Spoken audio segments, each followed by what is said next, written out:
So I'm going to start with something that sounds like bragging, but just hear me out. Every day, people comment on my physique. Wow, you're so athletic. You're in such good shape. You look so strong. What are you doing?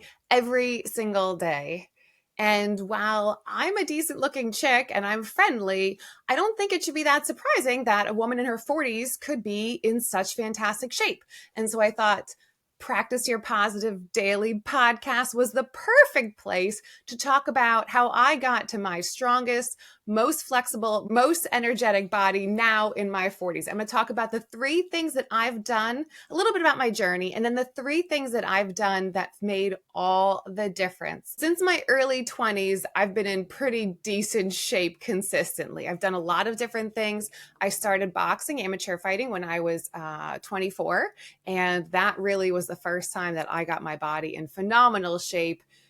And it was just a gateway, right? Once I saw what my body could do, strength wise, flexibility, hand eye coordination, the skill, boy, I was hooked. Since then, I've done CrossFit, I've done some running, I did one half marathon, but it really wasn't until about 5 years ago when I moved to Florida that I changed up my routine. And boy, what a difference it made.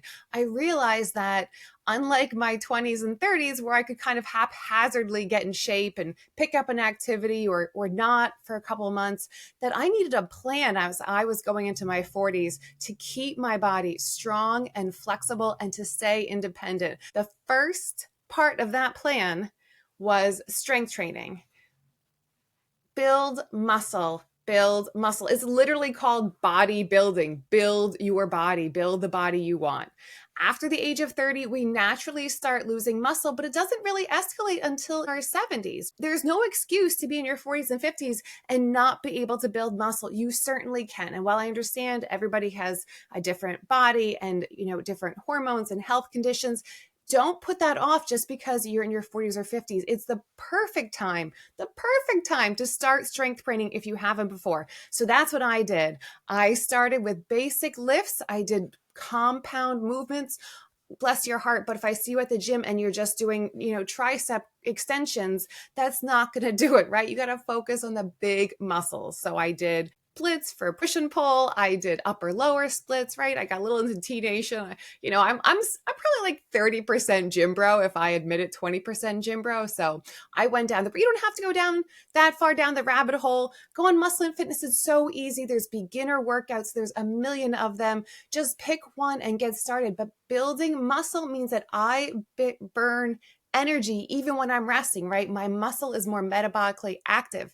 It makes daily tasks easier. It's functional, right? Building muscle, especially in our 40s and 50s, it's functional. It helps me carry the groceries in, put the luggage in the overhead bin, right? Like a champ. I loved it. I had a coach. I was going to go all in on a physique competition. I trained, I put on like 40 pounds of weight. I bulked for the first time in my life.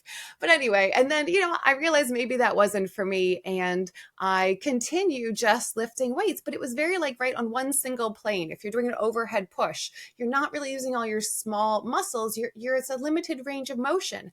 And so I realized that I was losing flexibility. Sure, I was strong, but it didn't really help me if I, struggled to bend down and tie my shoes because my hamstrings were so tight.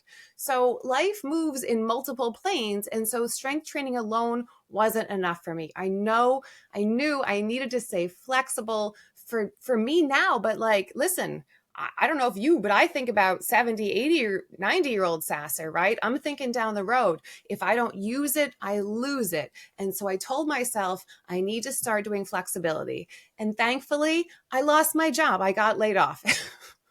I did. I got laid off a couple years ago, but hey, listen, it was great. I had time and I poured myself into yoga. And in the past, when I had maybe done yoga like one day a week, this time instead, I had all this time when I wasn't working. And so I did hours. And so I had a really steep up ramp and I got really flexible in a short amount of time. I don't know if that would work for you. I also use it in a heated room, heated flow. I feel like that helps me with my muscles warming up and being able to stretch deeper. But hey, that might not work for you, but some sort of flexibility, some sort of flexibility. If you don't use it, you lose it. And if you say that, oh, I'm just not flexible, no, that's wrong. You just haven't practiced. Another quick story. I get so excited talking about gym stuff. So I was in those hot yoga classes, and every time we would do a forward fold, I would literally think to myself, oh, I'm not flexible. I can't go very far. Oh, my hamstrings have just always been so tight. Like that was the chatter that I had in my mind. I didn't even realize I had some of these things. Then one day, because I had been working on resetting my nervous system and just slowing down and taking that time off to figure some things out, I was conscious enough to hear that thought.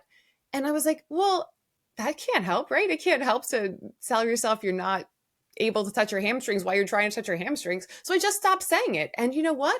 I did have more flexibility because I didn't put a limitation on myself. So listen, that flexibility is so important too as we age. I don't want to be the old person that can't tie their shoes or get stuck, on the toilet, right? I want to be able to have that flexibility. And yoga, it's mind and body. Okay. And then I will just say the third thing that I've done in the past 5 years that's really contributed to this amazing machine that I live in right now is walking and dancing. And a lot of that is caring for my heart. I might not get the same cardiovascular benefits from yoga or strength training, although I yoga pretty hard, so I might. But still, walking for my heart and dancing for my heart too. They're both part of our cardiovascular health, but I really think it's a mental clarity and an openness, a happiness too, right? There was that research recently, did you see it, that dancing can be as effective or more effective than some antidepressant medications, especially dancing. We're thinking about, community and moving in synchrony with other people. But walking and dancing, I've added, I walk every day. I'm lucky I live in Florida, but I walk every day and I try to dance at least one night a week. I go out and as I've shared before, I'm sober. And so I don't go out and get like blitzed. I go out and have a couple of club sodas and dance, but it's a great way to open my heart, to let loose, to connect to nature if I'm walking, to connect to other people if I'm out dancing. Oh, it was a good one. I love talking about this stuff. I really do. So I want that for you. I want you to be able to see that same future in your 40s: strength, flexibility, and walking, dancing, something for your heart. Okay, so positive of the day. Think about those three things: strength, flexibility, heart health. Think about which area of your life could use some love, and then start small. Start lifting weights. Take a stretch class, take a yoga class, go for a walk, just get moving. Don't limit yourself. It shouldn't be so odd to see a person in their 40s absolutely crushing in the gym. And I want that for you. Come do that with me. All right. So thank you for tuning in. If you haven't, please subscribe, share, like, and keep practicing your positive.